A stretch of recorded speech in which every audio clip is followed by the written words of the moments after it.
वैसे ले लीजिए हैं? जहाँ तक हुआ है। जहाँ तक हुआ है हाँ बब ऐसा ही है। वाह ऐसा ही है। इसमें पिछला श्लोक देते हैं, वाह क्या भगवान जो जाने बिना कोई ईमानदार नहीं हो सकता। इसमें जो कह रहे हैं ईमानदार ऐसे नहीं हो सकता भगवान को बिना जाने। तो शिला प्रभुपाद कहते हैं हाँ, क्योंकि भगवान परम स्वामी है, परम भोक्ता तथा परम सखा है। यह श्रीमद् भागवत गीता का कथन है। यदि किसी को इन तीन तत्वों को ज्ञान है तब वो पूर्ण ज्ञान में स्थित है। केवल ये तीन बातें हैं, भगवान प्रत्येक वस्तु के स्वामी हैं, भगवान प्रत्येक व्यक्ति के सखा हैं तथा भगवान प्रत्येक वस्तु के भोक्ता हैं। उदाहरण के लिए प्रत्येक व्यक्ति जानता है कि शरीर में उदर भोक्ता है, हाथ पैर नेत्र तथा कान नहीं। यह केवल उदर की सहायता करने के लिए ही उदाहरण के लिए है। नेत्र उदर के लिए भोजन भोजन कहाँ है यह देखने के लिए गिद्ध 7 मील से ऊपर जाता है, यह सत्य है। इसमें कहा गया है ये जो हमारा उदर है इसमें पता थोड़ी चलता आँख पेट में हम जब हमें भूख लगता है तो हमें कहाँ चला जाता है, अपने आप ठिकाना ढूंढ लेता है। जैसे गिद्ध 7 मील ऊपर उड़ता है, उसके बाद नीचे उसका चारा घूम रहा होता है तो वो वहीं से देख लेता है वो मेरा चारा है। तो इसी हिसाब से इसमें भगवान का इसके प्रति फिलॉसफी दिया गया है कि भगवान जो है सर्व ज्ञानी ज्ञाता है और जो भगवान को 3 रूप में जान लेता है वो समझ लो सब भगवान को जानने वाला है। ये चीज बताया गया है इसके अंदर। तो इसमें बताया गया है कि जैसे मेरा पेट है, पेट का काम क्या है, खाद्य पदार्थ जो भी अंदर चला गया उसको पचा देना। अब पचा को क्या करना है, जो जहां पर जरूरत की अवस्था है वहां भेज देना। जैसे आंखों की अवस्था है कि उसको क्या चाहिए पेट के द्वारा वो वहां आंखों तक पहुंच जाता है। हमारी ये हाथ में जो नसें हैं यहाँ ब्लड चलना होता है, उस पेट में से जो हमारा जो खान पान है उससे हमारा प्रोटीन से हमारा सारा खून निकल यहाँ आ जाता है। पेट का काम है हर जगह हर व्यवस्था में पहुंचाना। इसी तरह भगवान का काम है सारे व्यवस्था करना। जैसे कि भगवान ने सारा चीज यहाँ पर दे दिया है, हर चीज है ना।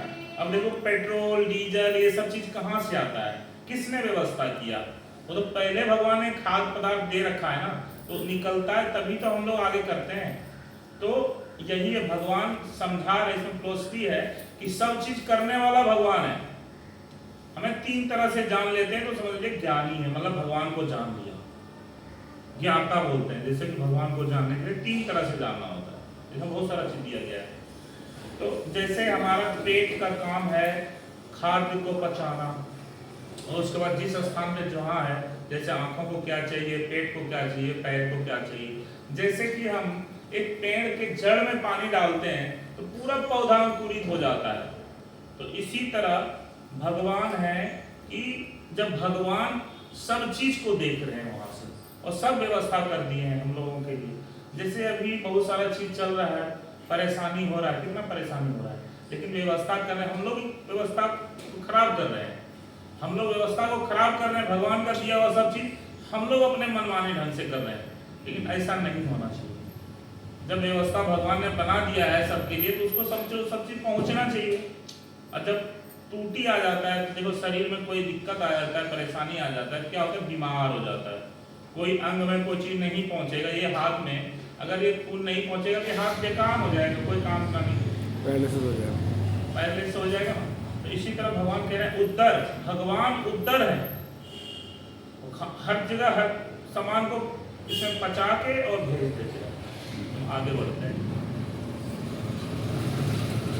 वाह, इसमें सवाल कर ऐसा ही है शिला प्रभुपाद, पश्चात पंख वह उड़कर, तत्पश्चात पंख वहां उड़कर जाते हैं तथा जबड़े भोजन पकड़ते हैं। जिस प्रकार शरीर में उदर भोगता है उसी भांति भौतिक अथवा आध्यात्मिक समस्त सृष्टि के केंद्र है। भौतिक और आध्यात्मिक, भौतिक वो है और आध्यात्मिक होता है सतोगुण वाला। तो ये बता दो, आध्यात्मिक जिस प्रकार सृष्टि का केंद्र है भगवान अर्थात कृष्ण है। केंद्र क्या है, भगवान कृष्ण, वो भोगता है। भगवान कृष्ण भोगने वाला भोगता है, हम लोग कुछ नहीं कर सकते। भगवान सब चीज भोगने वाला वही है। परम पुरुष सच्चिदानंद विग्रह बोलते हैं ना, कि परम भोक्ता कौन है? भगवान कृष्ण। हम लोग कुछ कर ही नहीं सकते, हम लोग कुछ जब तक हम उनका परमिशन नहीं मिलेगा हम कुछ नहीं कर सकते। तो भोगने वाला परम भोक्ता भगवान कृष्ण है। केवल अपने शरीर पर विचार करके हम यह तथ्य समझ सकते हैं, शरीर भी एक सृष्टि है। समस्त ब्रह्मांड में जिस यांत्रिक प्रकृति के दर्शन होते हैं वही शरीर में दिखाई देती है। जो कह रहे हैं शरीर सृष्टि है, शरीर को सृष्टि रूप में दिया गया है। बता रहे हैं एक हम लोग को फिलॉसफी देंगे कि एक शरीर को सृष्टि मान लो और उसी में से सब जगह वितरित हो रहा है। उधर भगवान है, जैसे कि एक तरह से भगवान ने सारा चीज जो भी होता है सारा चीज दे दिया है, तो वहां से सप्लाई हो रहा है हर जगह ऑटोमेटिक। जिसको जो चीज की जरूरत है वहां से सप्लाई जा रहा है। पैर, हाथ, आंख, बाल, जिसको जो चीज प्रोटीन चाहिए, जहाँ जो चीज चाहिए, जिसकी जो जरूरत है वो भगवान पूरा कर रहे हैं। हम तो नहीं घुस के कर रहे हैं, और पचाने की शक्ति इसमें तो हम लोग किसी बस का नहीं है। वो सारा व्यवस्था भगवान ने बना दिया है, अब भगवान ही वहां से सारा सप्लाई दे रहे हैं। तो वो चीजें हैं कि शरीर को एक सृष्टि बना दिया गया है। ब्रह्मांड में जिस यांत्रिक प्रकृति के दर्शन होते हैं वही शरीर में दिखाई देते हैं। ब्रह्मांड में समझने वाली बात है कि जो ब्रह्मांड है प्रकृति के दर्शन होते हैं वही शरीर में दिखाई देता है। आप जहां कहीं भी जाएं आपको यही यांत्रिक योजना दिखाई देगी। पशु में भी, मानव शरीर में अथवा सृष्टि में लगभग वही यंत्र व्यवस्था। अतः आप लोग सरलता से यह समझ सकते हैं कि इस शरीर में, मेरे शरीर आपके शरीर में उद्धर ही भोगता है। जैसे भगवान कृष्ण भोगता है और शरीर का भोक्ता कौन है? उद्धर, पेट से सारी सब चीज सप्लाई होता है। एक केंद्र भोक्ता है तथा उद्धर एक सखा भी है, क्योंकि यदि आप भोजन नहीं पचा पाते हैं तब शरीर के अन्य सब अंग भी शिथिल पड़ जाते हैं। जैसे शरीर में कोई चीज नहीं पच पाता है, देखते हैं गैस बन जाता है, गैस बनता है, फिर हम लोग क्या करते हैं उसके लिए दवाई लेना पड़ता है, सही करना पड़ता है ना।